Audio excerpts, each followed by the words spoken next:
Assalamu alaikum warahmatullahi wabarakatuh. My dear students, I welcome you all again. I'm your chemistry tutor Yasir sir, and this is video lecture number 3 for the chapter States of Matter. We are discussing the intermolecular forces of attraction.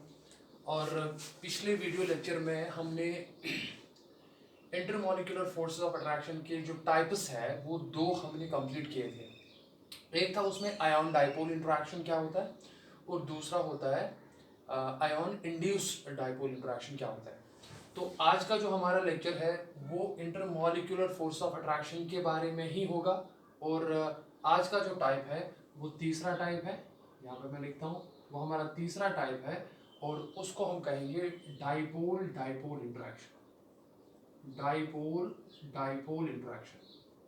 तो आज का topic जो है वो basically है about the dipole dipole interaction. तो dipole dipole interaction जो है डियर स्टूडेंट्स, ये बेसिकली टाइप है इंटरमोलिकुलर फोर्स ऑफ अट्रैक्शन का एक टाइप है, डाइपोल डाइपोल इंटरेक्शन। देखिए पहले मैं आपको ये बताता हूँ कि डाइपोल क्या होता है। मैंने पिछले वीडियो लेक्चर में भी आपको समझाया था। डाइपोल एक ऐसा मॉलिक्यूल होता है, एक ऐसा सब्सटेंस होता है, एक ऐसा कंपाउंड होता है जिसमें पोलैरिटी हो, यानी कि जिसमें टू सेंटर्स जो है वो क्रिएट होते हैं। एक साइड जो है वो पॉजिटिव साइड क्रिएट किया जाता है और दूसरा साइड जो है वो नेगेटिव साइड होता है, तो उसको हम डाइपोल कहते हैं। डाई का मतलब टू एंड पोल्स का मतलब है ऑफ अपोजिट पोलैरिटी। तो सबसे इम्पॉर्टेंट बात यहाँ पे आप याद रखेंगे कि एक डाइपोल और दूसरे डाइपोल के दरमियान जब इंटरेक्शन होगा तो उसको हम कहते हैं dipole dipole interaction. In order to understand this, let us suppose मैं आपको यहाँ पे एक एग्जांपल देता हूँ। मान लो मैंने यहाँ पे लिया HCl मॉलिक्यूल, HCl। हालांकि डाइपोल का कॉन्सेप्ट मैं आपको पिछले वीडियो लेक्चर में जो है वो एक्सप्लेन कर चुका हूँ, तो चलो हम फिर से इस चीज़ को एक्सप्लेन करेंगे। मान लो मेरे पास यहाँ पे है HCl मॉलिक्यूल, बहुत सारे HCl मॉलिक्यूल्स है, चेक कीजिए यहाँ पे। देखिए मान लो मेरे पास यहाँ पे HCl के मॉलिक्यूल्स है। अब देखिए HCl जो है ये मॉलिक्यूल है बिकॉज ये दो एटम्स का बना है, एंड सिंस एटम्स जो है वो डिफरेंट टाइप्स है, एक हाइड्रोजन है दूसरा क्लोरीन है, तो हम इनको हेटेरो डायटोमिक मॉलिक्यूल्स भी कहते हैं। अब आपको पता है due to the electronegativity difference, सब लोगों को पता है दैट क्लोरीन की जो इलेक्ट्रोनेगेटिविटी अगर आप हाइड्रोजन की लेंगे तो हाइड्रोजन की इलेक्ट्रोनेगेटिविटी 2.1 है, और क्लोरीन की अगर आप बात करोगे तो इसकी इलेक्ट्रोनेगेटिविटी जो है डियर स्टूडेंट्स वो है 3.0, दैट इज 3। तो जाहिर सी बात है एक की इलेक्ट्रोनेगेटिविटी ज्यादा है दूसरे की कम है। एंड इलेक्ट्रोनेगेटिविटी क्या होती है? The tendency of an element to attract the shared pair of electron more towards itself, जिसको इलेक्ट्रॉन पेयर खींचने की टेंडेंसी ज्यादा हो, इलेक्ट्रॉन पेयर ज्यादा उसकी तरफ जाते हैं, तो उसकी वजह से इसमें स्लाइट नेगेटिव चार्ज क्रिएट होता है, जिसको मैंने डेल्टा नेगेटिव से रिप्रेजेंट किया। तो जितना इस पर डेल्टा नेगेटिव आएगा उतना ही इससे इलेक्ट्रॉन पेयर दूर जाएगी, तो इस पर डेल्टा पॉजिटिव आएगा। तो इसका मतलब है हम इस मॉलिक्यूल को पोलर मॉलिक्यूल कहेंगे। पोलर बिकॉज इसमें पोलैरिटी क्रिएट हो गई, तो ये यहाँ पे पोलर मॉलिक्यूल है। व्हाई? बिकॉज यहाँ पे पोलैरिटी क्रिएट हो गई, एक साइड नेगेटिव दूसरा साइड पॉजिटिव। आप इसी since there are two poles, since there is a creation of two poles, that's why you can call this polar molecule as dipole। हम इसको सिंपली डाइपोल भी कहते हैं। सबको क्लियर हुआ?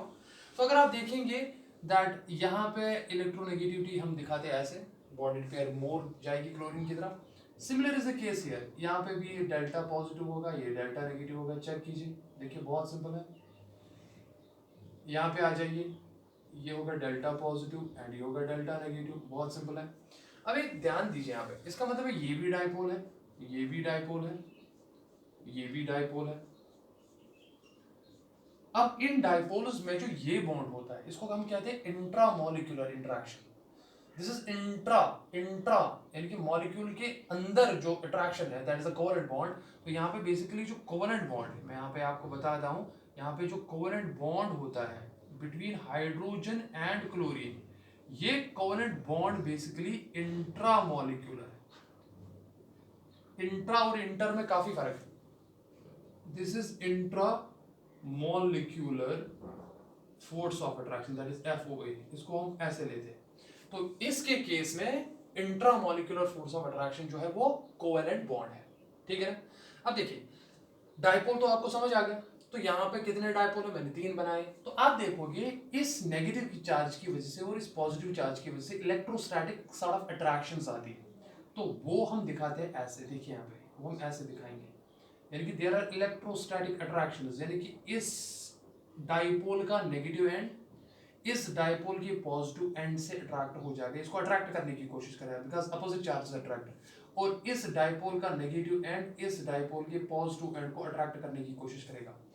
तो उस टाइप ऑफ इंटरेक्शन को, जाहिर सी बात है, आप देखिए यहाँ पे डायपोल है और डायपोल है, तो डायपोल और डायपोल के दरमियान इंटरेक्शन हो रही है, we call that as dipole dipole interaction. My dear students, इस टाइप ऑफ इंटरेक्शन को डायपोल डायपोल इंटरेक्शन कहते हैं।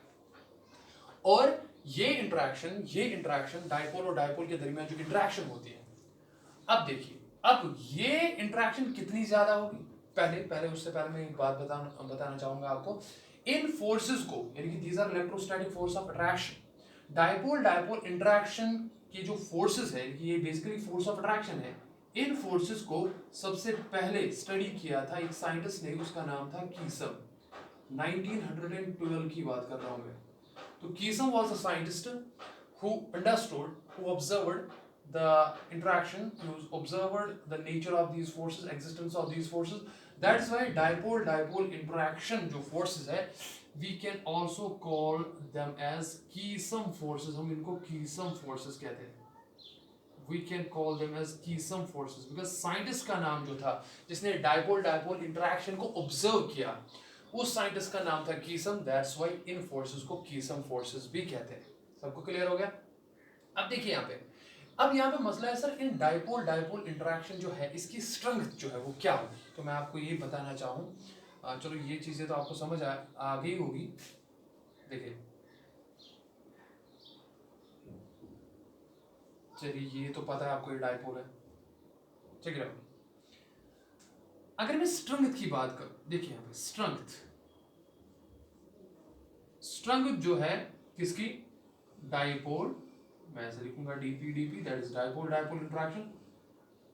डायपोल इंटरेक्शन बेसिकली यहाँ पे क्या है, अट्रैक्टिव इंटरेक्शन है।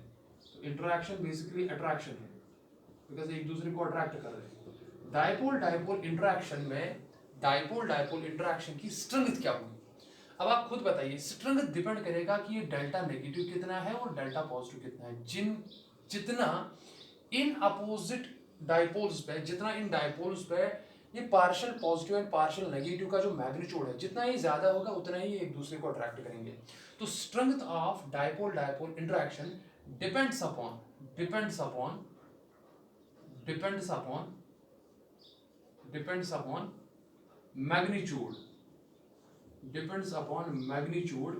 मैग्नीट्यूड का मतलब है amount, how much means quantity, magnitude of delta positive ले लो या delta negative charge delta positive और delta negative charge on the dipoles. ये डायपोल्स जो है उन डायपोल्स पे कितना डेल्टा पॉजिटिव और कितना डेल्टा नेगेटिव है। जितना ज्यादा delta negative and delta positive है, जितना उनका मैग्नीट्यूड ज्यादा होगा, उतना ही ये एक दूसरे को इंटरेक्ट ज्यादा करेंगे। अब ये जो magnitude of delta positive and delta negative है, हम ये क्वांटिटी जो है वो डिटरमिन करते हैं in terms of dipole moment. In terms of dipole moment एक क्वांटिटी है, डायपोल मोमेंट, ये आपने बॉन्डिंग में पढ़ी होगी। इसको हम लेटर म्यू से रिप्रेजेंट करते हैं, एक वेक्टर क्वांटिटी होती है डायपोल मोमेंट। यानी कि अगर आपको एक मॉलिक्यूल की पोलैरिटी देखनी है तो हम क्या करते हैं, हम एक्सपेरिमेंटली डियर स्टूडेंट्स उसका मैग्नीट्यूड ऑफ डायपोल मोमेंट निकालते हैं। जिस सबस्टेंस का, मैं आपको एक बात बता दूं, if somebody will ask you a question that कौन सा सबस्टेंस पोलर है, पोलर सबस्टेंस कौन सा है, which substances are known as polar substances, ये बात हमेशा याद रखना। आपका जवाब ये होना चाहिए दैट पोलर सबस्टेंसेस वो सबस्टेंसेस होते हैं जिनका डायपोल मूवमेंट, समझो इस बात को, जिनका डायपोल मूवमेंट, मैं थोड़ी देर बताऊंगा जल्दी डायपोल मूवमेंट क्या होता है। जिनका डायपोल मूवमेंट क्या होता है, that is non zero. Dipole movement उनका नॉन जीरो होता है। नॉन जीरो का मतलब है जीरो नहीं है, कुछ ना कुछ वैल्यू होगा। इसका मतलब क्या है, डायपोल मूवमेंट हम रिप्रेजेंट करते हैं लेटर म्यू से, that means it is not equal to zero. तो जिन सबस्टेंस का डायपोल मूवमेंट जीरो के बराबर नहीं है वो सबस्टेंसेस पोलर सबस्टेंस कहलाते हैं। अब किनका डायपोल मोमेंट जीरो नहीं होगा? जाहिर सी बात है, डायपोल मूवमेंट जो है, यहाँ पे मैं लिखता हूँ डायपोल मूवमेंट म्यू जो है वो डिपेंड करता है क्वांटिटी ऑफ चार्ज कितना है, लेकिन ये क्वांटिटी कौन सा चार्ज है, यही डेल्टा पॉजिटिव डेल्टा नेगेटिव, इसका मैग्नीट्यूड जो भी होगा multiplied distance between the centres of two atoms, that means multiplied by D, Q into D. ये इसका जो है और इसका यूनिट जो होता है, ऐसा यूनिट वो डिवाइड होता है, बिकॉज आप इलेक्ट्रोस्टैटिक यूनिट जब लेते हो, इसका कॉलम लेते हो और उसका डिस्टेंस जो होती है वो यूजुअली आप इन टर्म्स ऑफ काफ़ी कम होता है, इन टर्म्स ऑफ सेंटीमीटर अगर हम लेंगे फिर इनको कन्वर्ट करेंगे तो फिर उस क्वांटिटी को आप डिवाइड कहते हो। तो एनीवेज ये चीज़ें आपने पढ़ी है। मुझे कहना क्या है, देखिए अगर आप देखिए distance between the two centres जितनी कम होगी, ठीक है ना, तो इसका मतलब है उतना ही जो है म्यू कम होगा, लेकिन जितना क्यू ज़्यादा होगा, डेल्टा पॉजिटिव डेल्टा नेगेटिव, तो उतना उसका डायपोल मोमेंट ज़्यादा होगा। तो कहना क्या है मुझे, बेसिकली मुझे डायपोल मोमेंट सेपरेट आपको नहीं पढ़ाना है इस टाइम।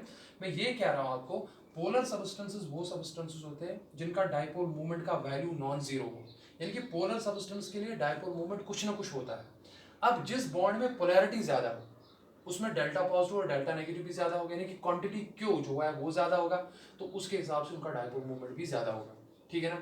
तो जिन सबस्टेंसेस का डायपोल मोमेंट होता है, डायपोल मोमेंट किनका होगा, जो डायपोल होगा, तो वही आपस में जो इंटरेक्शन दिखाते हैं that is definitely electrostatic force of attraction and that is called as dipole dipole interaction. तो यहाँ पे जो मैंने पॉइंट लिखा that strength of dipole dipole interaction किस पे डिपेंड करेगा, वो डिपेंड करता है upon the magnitude of delta positive and delta negative charge on the dipoles.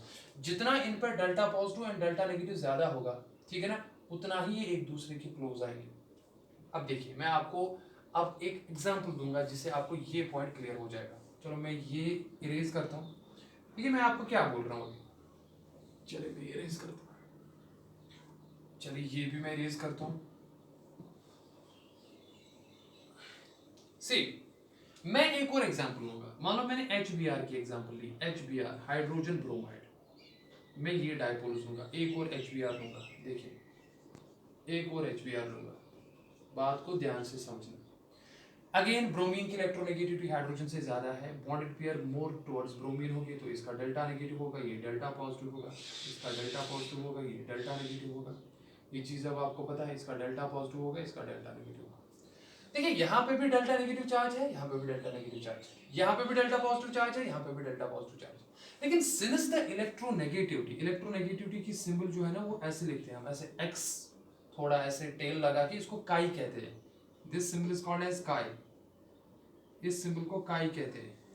ये कश्मीर इंस्टीट्यूट ऑफ एक्सीलेंस नहीं है, इस सिंबल को हम काई कहते हैं। तो अगर हम देखेंगे काई is the symbol for electronegativity, it is the symbol for electronegativity. ये सिंबल किसकी है, इलेक्ट्रोनेगेटिविटी की। इलेक्ट्रोनेगेटिविटी की सिंबल जो है उसको काई कहते हैं, electronegativity, the symbol for electronegativity is called काई। अगर ध्यान देंगे आप, जाहिर सी बात है इलेक्ट्रोनेगेटिविटी अगर आप देखेंगे क्लोरीन की, वो ग्रेटर है then electronegativity of bromine.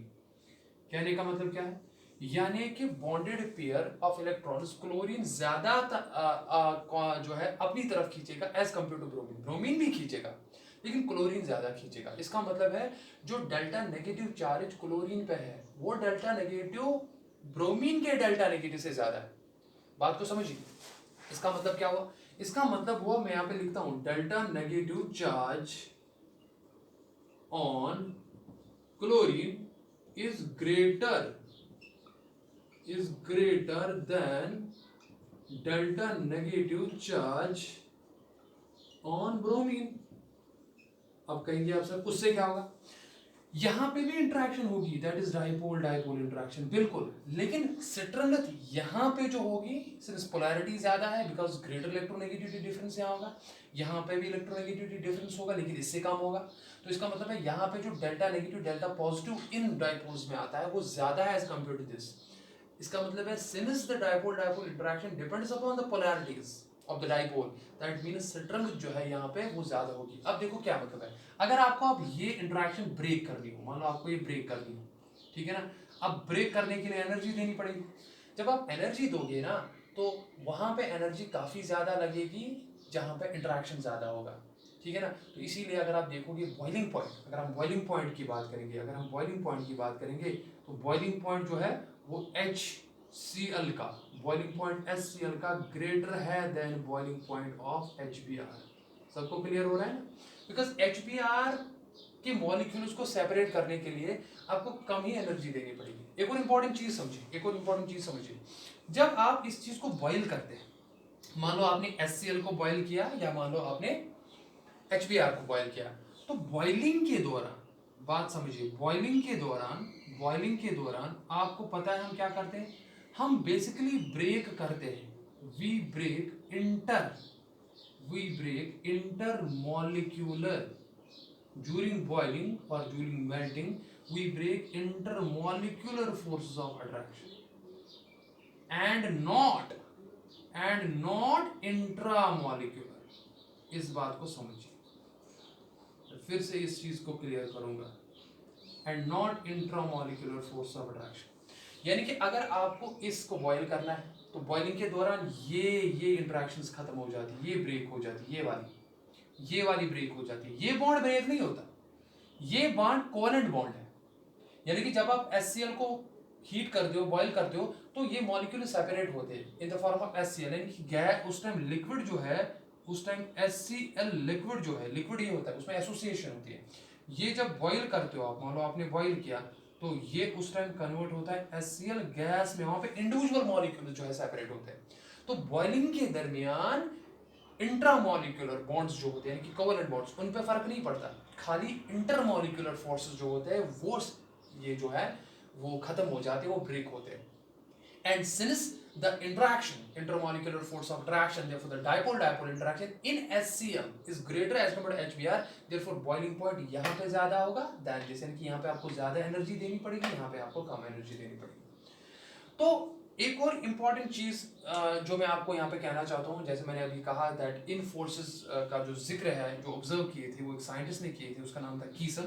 That's why इन फोर्सेस को हम कीसम फोर्सेस के नाम से भी जानते हैं। लेकिन एक और इम्पॉर्टेंट इफेक्ट मैं आपको बताना चाहूँ वो ये कि मान लो अगर HCl या HBr मॉलिक्यूल ऐसा है, एक ऐसा है, और मान लो दूसरा ऐसा है, देखो ऐसे Cl और H ऐसा, मान लो ऐसे, ओरिएंटेशन ऐसी, ये डेल्टा नेगेटिव पॉजिटिव है, ये चीजें पता है आपको, ये डेल्टा नेगेटिव है, ये मैं समझा चुका हूँ, बार बार कहने की जरूरत नहीं है। देखिए डेल्टा नेगेटिव, डेल्टा पॉजिटिव। अब अगर ये मॉलिक्यूल इस मॉलिक्यूल के नजदीक आ रहा है, देखिए अगर ये मॉलिक्यूल नजदीक आ रहा है, तो आप खुद देखो, इस पे नेगेटिव चार्ज है, इस पे भी नेगेटिव चार्ज है, तो नेगेटिव नेगेटिव क्या कर रहा है, रिपल।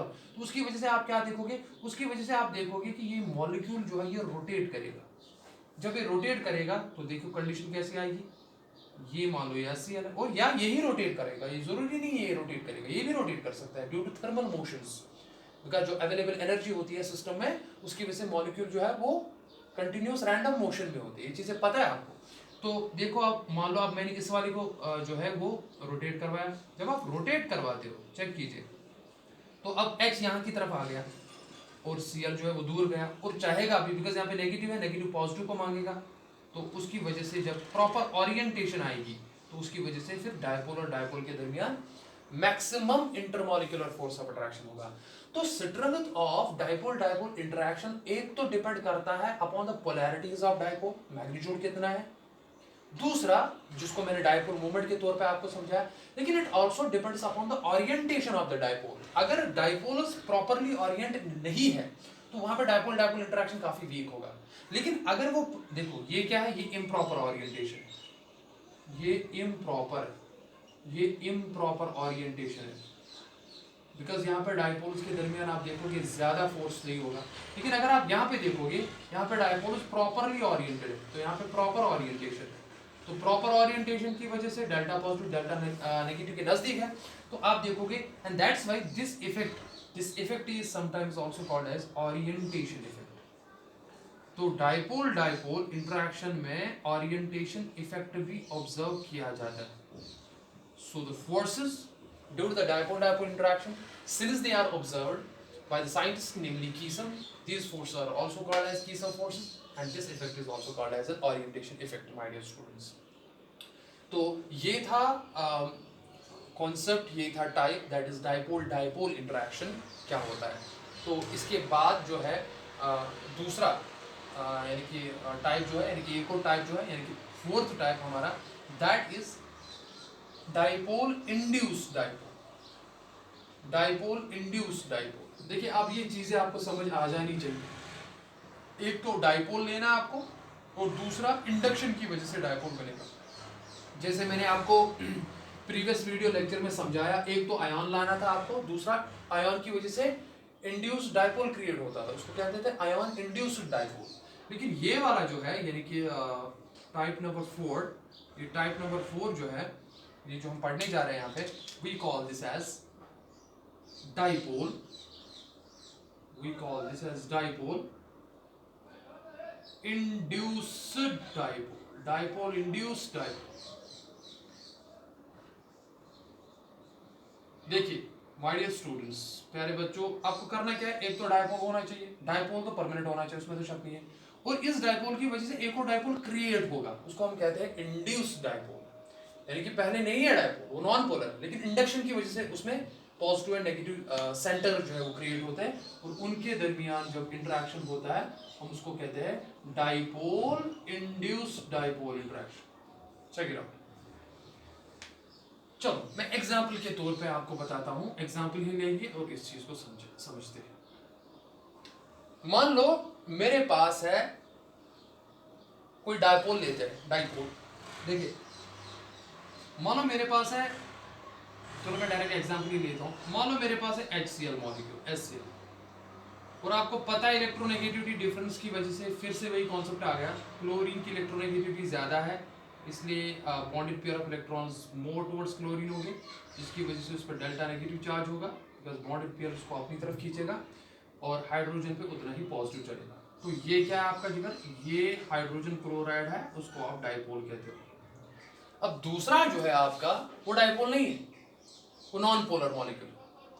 मान लो मैंने क्या लिया, मान लो से सपोज आपको अंडरस्टैंड करवाने के लिए, मान लो मैंने लिया यहाँ पे आयोडीन I2, देखिए I2 इज आयोडीन मॉलिक्यूल, और ये क्या है जिगर, ये नॉन पोलर है, खुद ही समझो ना, ये डाइपोल नहीं है, ये नॉन डाइपोल है, बिकॉज इस आयोडीन की जितनी इलेक्ट्रोनेगेटिविटी है उतनी ही इस आयोडीन की इलेक्ट्रोनेगेटिविटी है, तो जितना ये आयोडीन बॉन्डेड पेयर को अपनी तरफ खींचेगा उतना ही ये खींचेगा। एज अ रिजल्ट क्या होगा, इलेक्ट्रॉन पेयर जो है वो सेंटर में रहेगी बराबर, यानी कि ना ही इस पे कोई चार्ज चढ़ेगा ना ही इस पे कोई चार्ज चढ़ेगा। जब चार्ज सेपरेशन होगी नहीं तो इसको आप डाइपोल नहीं कह सकते, नॉन पोलर है। लेकिन क्या होता है, जो ही ये HCl मॉलिक्यूल इस आयोडीन के नजदीक जाता है, बिकॉज ये डिस्टेंस डिपेंडेंट फोर्सेस होते हैं। इंपॉर्टेंट बात समझिए, डाइपोल डाइपोल इंटरेक्शन जो मैंने इससे पहले पढ़ाया, या डाइपोल इंड्यूस्ड डाइपोल इंटरेक्शन जो है, वेरी इंपॉर्टेंट कॉन्सेप्ट मैं समझा रहा हूं आपको। These are distance dependent forces, these are distance dependent, these are distance dependent forces। ये फोर्सेस जो है ये डिस्टेंस पे डिपेंड करते हैं, these are the distance dependent forces। अब मान लो जब इस HCl ने इस आयोडीन के जो है नजदीक वो चला गया तो होगा क्या, देखिए क्या होगा, मैं आपको यहाँ पे दिखाता हूँ होगा क्या।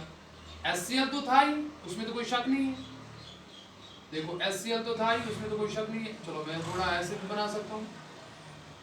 अब इस H पे डेल्टा पॉजिटिव था, इस क्लोरीन पे डेल्टा नेगेटिव था, ये चीज आपको पता है। लेकिन जो ही इस आयोडीन के नजदीक गया, इस क्लोरीन का जो नेगेटिव चार्ज है, इसने इस आयोडीन की आउटर इलेक्ट्रॉन क्लाउड को, जाहिर सी बात है इलेक्ट्रॉन क्लाउड नेगेटिव होता है और इस पे भी ऑलरेडी नेगेटिव है, तो नेगेटिव नेगेटिव रिपल करता है। उस नेगेटिव नेगेटिव रिपल्शन की वजह से ये आयोडीन की इलेक्ट्रॉन क्लाउड को अपने से दूर करता है, ये धक्का देता है, इसको ये रिपल करेगा। जब इसको रिपल करता है तो इसका जो नेगेटिव पार्ट होता है, मतलब इलेक्ट्रॉन क्लाउड, वो उस साइड चली जाती है। यानी कि नेगेटिव जब उस साइड चला जाता है ना, तो यहाँ से पॉजिटिव कंसंट्रेट होने लगता है। यानी कि मैं ऐसे लिखूंगा आपको कि यहाँ पे जो आयोडीन है और दूसरा जो आयोडीन है, ये ऐसे में बनाऊंगा, मान लो ये मैं ऐसे बनाऊंगा, चेक इट आउट, समझाने के लिए। ये दो आयोडीन थे, मान लो ये ऐसे बन गया, देखिए समझाने के लिए। यानी कि ये जो इलेक्ट्रॉन क्लाउड थी आयोडीन की, उसको धक्का दिया गया, यानी कि ये साइड अब नेगेटिव बन गए और इसमें थोड़ा पॉजिटिव क्रिएशन हो गया। ये पहले नॉन पोलर था, लेकिन इसके क्लोज आने से यहाँ पे चार्ज सेपरेशन हो गई। देखिए यहाँ पे चार्ज सेपरेशन हो गई, यहाँ पे चार्ज सेपरेशन हो गई। जब यहाँ पे चार्ज सेपरेशन हो गई, मुझे कहना क्या है, चार्ज सेपरेशन की वजह से जो पहले डाइपोल नहीं था, लेकिन इस डायपोल के क्लोज आने से इसमें जब चार्ज सेपरेशन होगी उस प्रोसेस को हम कहते हैं इंडक्शन, यानी कि चार्ज सेपरेशन हुई by a process which is called as induction. और उस इंडक्शन की वजह से ये जो डायपोल क्रिएट हो गया डियर स्टूडेंट्स, उस डायपोल को हम कहते हैं इंड्यूस्ड डायपोल। ये पहले डायपोल नहीं था, लेकिन इसकी इंडक्शन की वजह से, इसकी पोलराइजेशन की वजह से ये डायपोल बना due to induction and we call that as induced dipole. Now the job is done. अब इसका नेगेटिव और इसका पॉजिटिव आप देखो कि क्या करेगा, एक दूसरे को अट्रैक्ट करेगा, यानी कि कहने का मतलब है यहाँ ऐसा होगा। तो इस अट्रैक्शन जो मैंने आपको डॉटेड लाइन से दिखाया ऐसे, तो इस अट्रैक्शन को आप क्या होगे, dipole induced, IDP, that is induced dipole interaction, induced dipole interaction. और आपको मैंने अभी थोड़ी देर पहले कहा that these forces are distance dependent forces. जब तक HCl इस नॉन पोलर मॉलिक्यूल की विसिनिटी में नहीं आएगा तब तक ये इसको इंड्यूस नहीं कर सकता, इंडक्शन नहीं कर सकता, पोलराइज नहीं कर सकता, एंड तब तक ये यहाँ पे डायपोल इंड्यूस्ड डायपोल इंटरेक्शन नहीं होगा। एंड वेरी इंपॉर्टेंट पॉइंट जो मैं आपको बताने जा रहा हूँ, the existence of this forces. तो इन इसकी वजह से जो फोर्स ऑफ अट्रैक्शन आते हैं, इन फोर्सेस को सबसे पहले जिस साइंटिस्ट ने ऑब्जर्व किया था उसका नाम था डेबाई। दैट इज वाई इन फोर्सेस को डेबाई फोर्सेस भी कहते हैं, डेबाई फोर्सेस भी कहते हैं। तो डेबाई फोर्सेस में अगर अभी आप ध्यान रखेंगे कौन सा इफेक्ट आता है, देखो ना कौन सा इफेक्ट आता है, कौन सा इफेक्ट आता है वहां पे डेबाई फोर्सेस में। डेबाई फोर्सेस किस इफेक्ट की वजह से आते हैं, इंडक्शन की वजह से, तो इसीलिए हम उसको इंडक्शन इफेक्ट भी कहते हैं। तो Debye forces are due to the existence of induction effect. तो यहां पे बेसिकली क्या है, यहां पे डायपोल और इंड्यूस्ड डायपोल के दरमियान जो इंटरेक्शन क्रिएट होती है, उस इंटरेक्शन को डियर स्टूडेंट्स हम कहते हैं डायपोल इंड्यूस्ड डायपोल इंटरेक्शन। तो अभी तक मैंने आपको 4 types of intermolecular force of attraction की। Intermolecular force of attraction is a broader concept, जिसमें हमने पहला पढ़ा आयन डायपोल इंटरेक्शन, जिसमें मैंने NaCl की एग्जांपल दी थी वाटर के साथ आपको। दूसरा हमने उसी लेक्चर में पढ़ा था आयन इंड्यूस्ड डायपोल इंटरेक्शन, ठीक है ना, उसमें भी इंडक्शन प्रोसेस आया था। तीसरा हमने पढ़ा इससे पहले डायपोल डायपोल इंटरेक्शन, यानी कि दोनों जब डायपोल होते हैं तो उस टाइम जो इंटरेक्शन है उसको हम कहते हैं डायपोल डायपोल इंटरेक्शन। और अभी हमने पढ़ा डायपोल इंड्यूस्ड डायपोल इंटरेक्शन, यानी कि एक डायपोल है और उस डायपोल की वजह से दूसरे में इंडक्शन की वजह से डायपोल क्रिएट होगा और उसको हम कहेंगे induced dipole. And then there is simply an electrostatic force of attraction, negative and positive, they will try to attract each other. अब जितनी डिस्टेंस कम होगी उतना अट्रैक्शन ज्यादा होगा, और जितना यहाँ पे पोलैरिटी, अब देखिए यहाँ पे डायपोल इंड्यूस्ड डायपोल इंटरेक्शन की अगर हम स्ट्रेंथ की बात करेंगे, देखिए स्ट्रेंथ का मतलब है मैग्नीट्यूड ऑफ फोर्सेस की अगर हम बात करेंगे। देखिए पहली बात आपको यह समझनी है कि डायपोल इंड्यूस्ड डायपोल इंटरेक्शन, एक तो डायपोल होना चाहिए उसके लिए, और डायपोल में जितना डायपोल मूवमेंट ज्यादा होगा, यानी कि ये डिपेंड करेगा फर्स्ट डायपोल मूवमेंट पे, जितना डायपोल मूवमेंट ज्यादा उतना वो उसको इंडक्शन से पोलराइज कर सकता है, उतना उस पर नेगेटिव पॉजिटिव जनरेट होगा। यानी कि पहला तो डिपेंड करेगा डायपोल मूवमेंट पे, दूसरा ये डिपेंड करेगा अपॉन द पोलराइजेबिलिटी ये मैं समझा चुका हूं पिछले वीडियो लेक्चर में। Polarisability of non polar molecule में जितनी पोलराइजेबिलिटी होगी, नॉन पोलर मॉलिक्यूल में जितनी पोलराइजेबिलिटी होगी, यानी कि ये पोलराइज कर रहा है और वो हो रहा है, ठीक है ना, तो उसकी वजह से उसमें फिर पॉजिटिव नेगेटिव का मैग्नीट्यूड बढ़ेगा और उसकी वजह से आपका डायपोल इंड्यूस्ड डायपोल इंटरेक्शन का स्ट्रेंथ जो है वो इतना ज्यादा होगा, ठीक है ना। So my dear students, this was all about video lecture number 3, जिसमें हमने इंटरमॉलिक्यूलर फोर्स ऑफ अट्रैक्शन को जो है वो कंटिन्यू किया। इसमें खाली अब एक इंटरमॉलिक्यूलर फोर्स ऑफ अट्रैक्शन बचता है, इनफैक्ट 2 बचते हैं, एक तो London dispersion forces and second hydrogen bonding. वो मैं सेपरेट लेक्चर में आपको वीडियो लेक्चर नंबर 4 में पढ़ाऊंगा, और उसके बाद इंशाल्लाह we are going to discuss many things ahead in the coming video lectures. Till then फी अमानिल्लाह, अस्सलाम वालेकुम व रहमतुल्लाह।